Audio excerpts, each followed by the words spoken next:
నువ్వు కడవ మీద కడవ పెట్టి కదిలితేనమ్మా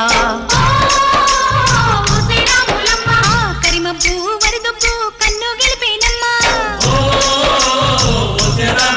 నువ్వు సింధు మీద సిందేసి సెంగుమంటేనమ్మా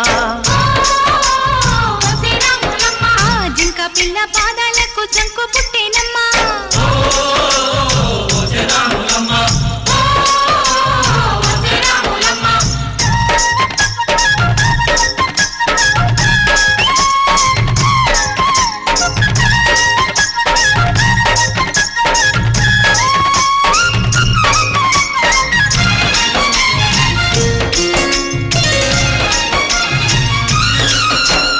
పరుగు పరుగు పాయలోన పైకి పైకి తేలుతుంటే నురగ తీరుగా ఉన్నవే